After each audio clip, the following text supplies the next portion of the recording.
Kesempurnaan itu adalah saat kita bisa menerima ketidaksempurnaan dengan sempurna. Ketidaksempurnaan itu adalah hukum alam. Ketidakpastian juga hukum alam. Saya mau bertanya sama Bapak Ibu semua. Siapa yang memiliki kepastian tentang besok kita mau apa? Ada? Dan ketidakpastian itu hukum alam. Dan di balik ketidakpastian, di balik ketidaksempurnaan, kalau kita percaya di situ, ada kebutuhan kita. Dan kita coba untuk menghentikan keinginan-keinginan yang berlebihan. Hidup jadi damai. Makanya saya sering mengajarkan 3 saja harta yang kita miliki dalam hidup ini. Harta yang luar biasa dalam hidup ini. Yang pertama adalah belas kasih. Cinta kasih. Welas asih.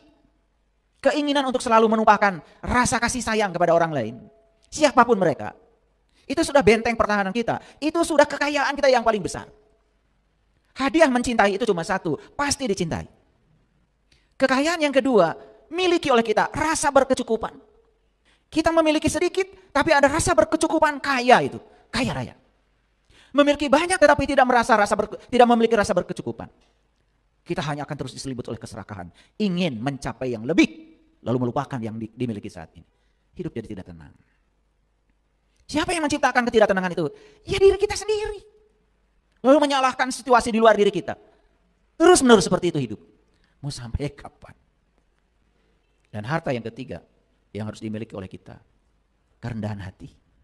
Orang yang rendah hati itu banyak temannya. Dirindukan kehadirannya.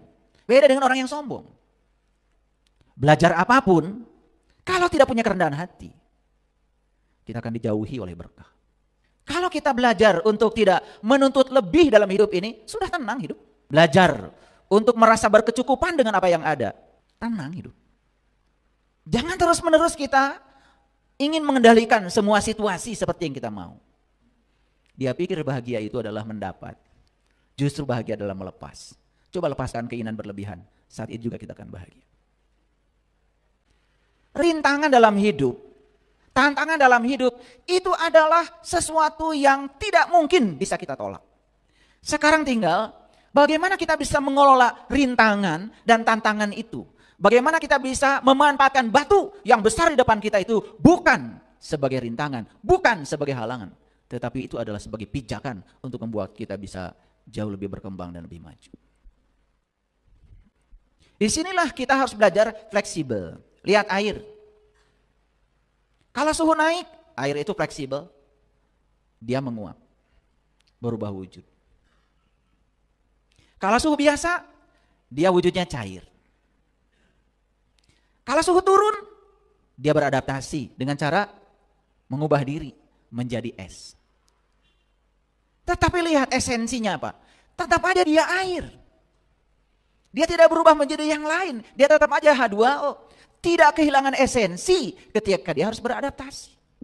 Udah bisa gak begitu kayak air? Kalau kita beradaptasi, kita tidak kehilangan esensi. Nabi Muhammad daya adaptifnya tinggi. Lagi saum sunnah, diundang makan, demi menghormati yang menjamu makan. Saat itu beliau berbuka saum dulu. Apa kehilangan esensi? Tidak. Setelah itu saum lagi. Orang bijaksana seperti itu, gak kayak kalian. Sok suci. Habis wudhu aja, suami suruh nyingkir. Betul gak? Awas. Kayak paling suci aja. Sebenarnya gak ngerti. Betul gak? Esensinya apa? Karena tidak mengerti esensi, saat kita beradaptasi, kita kehilangan esensi.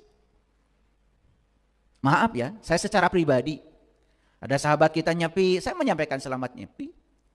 Saya tidak berubah jadi Hindu. Esensi saya tetap aja. Ya, saya yang Muslim. Ketika ada Natal, saya ini jangan ikutkan saya kalian. Karena saya sudah mengerti ilmunya. Ketika ada orang merayakan Natal, saya sampaikan selamat Natal. Saya tidak kehilangan esensi. Jadi saat kita beradaptasi, kita tidak akan kehilangan esensi. Kalau kita mengerti. Makanya fleksibilitas selalu membuat kita menjadi nyaman. Lihat di mobil itu. Kalau mobil tidak ada shock breaker, kalau tidak ada peredam kejut, tidak ada pernya mobil, tidak ada pegasnya, mobil tidak ada shock breakernya, udah, kalian semua naik mobil sakit semua. Betul nggak? Makanya makin tinggi harga mobilnya, makin hebat peredam kejutnya.